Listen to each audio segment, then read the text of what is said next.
Why do Catholics and Protestants have different versions of the Ten Commandments? Today I would like to address an issue that was brought up in a comment section on one of my videos on one of our different social media platforms about the Ten Commandments, specifically the second commandment mentioned in Exodus chapter 20. So the question is, why do Catholics and Protestants have the different set of Ten Commandments? Well, the short answer is we actually don't. They're not different. They are from different sets of scripture. So typically, Protestants will use Exodus chapter 20 to list the Ten Commandments. And the Catholic tradition generally is to use Deuteronomy chapter 5. But both are sacred scripture, both are legitimate, and both give the same commands. They are separated differently or arranged a little bit differently in the different lists that we use, but all the substance is present in both. For example, in a typical Protestant listing, there is the first command, thou shalt have no other God before me, and the second command, thou shalt not make unto thee any graven images. And sometimes Catholics are accused of taking that second commandment out so that we can justify our images in our churches and etc., which is simply not true. Actually, that second commandment in the Protestant listing from Exodus chapter 20 is present in Deuteronomy chapter 5. We just group it with the first commandment. So thou shalt have no other gods before me. That commandment encompasses, in our numeration, in our listing, in our division, that encompasses not having idols. So we're totally against worshiping any graven image or anything or anyone but God. For us, that also means non-tangible things. So making my reputation an idol, putting that before God, that's also forbidden. Having a literal physical idol that is worshipped, that is forbidden. Putting anything before God is forbidden by that first commandment. Now, another example would be toward the end of the commandments, the command not to covet. And in the Protestant listing, that 10th commandment is simply, thou shalt not covet. And that covers your neighbor's goods as well as your neighbor's spouse. But in the Catholic tradition, we see a distinction between the neighbor's goods and the neighbor's spouse.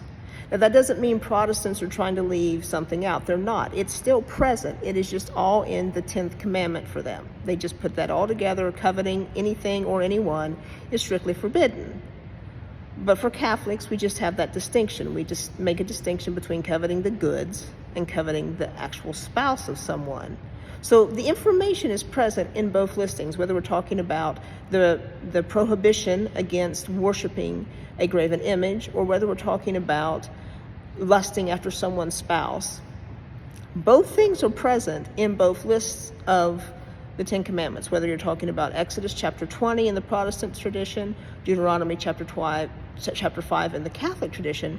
Both are present. All of the commandments are present. And when it comes to the rest of the commandments, there's a little bit of a difference in the way they're ordered, but the same things are there. So thou shalt not murder, thou shalt not commit adultery, thou shalt not steal, thou shalt not bear false witness against thy neighbor, honor thy father and thy mother, a little further down.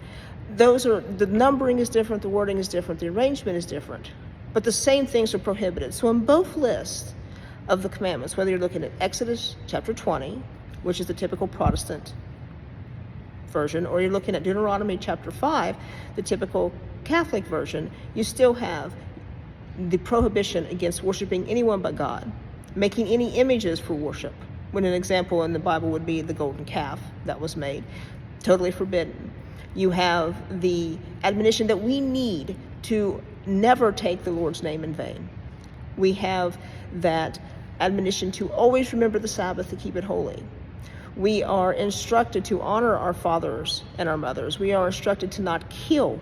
We are instructed to not steal, to not commit adultery, to not bear false witness, to not covet someone's goods, someone's property, or someone's spouse. All of that is present in both listings of the Ten Commandments. And it's just kind of a final aside to help explain a little bit about the images, which we addressed in another video. It is often claimed that we removed that commandment so that we could justify having images in our churches, which is simply not true, because first of all, as I just explained, it's not removed, it's still there. But if you look a little further in Exodus to chapter 25, verses 17 through 22, you will see that images were used in worship in ancient Israel as well. So after that set of commandments was given in Exodus chapter 20, in chapter 25, the people of Israel were instructed to make hammered gold cherubim for the mercy seat.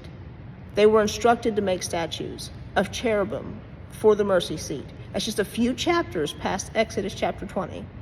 And if you read about the building of the temple and the decorations, you will find that images were used.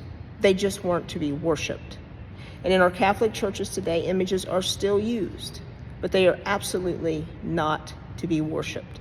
And that's the difference. So I hope that helps give a little bit more clarification.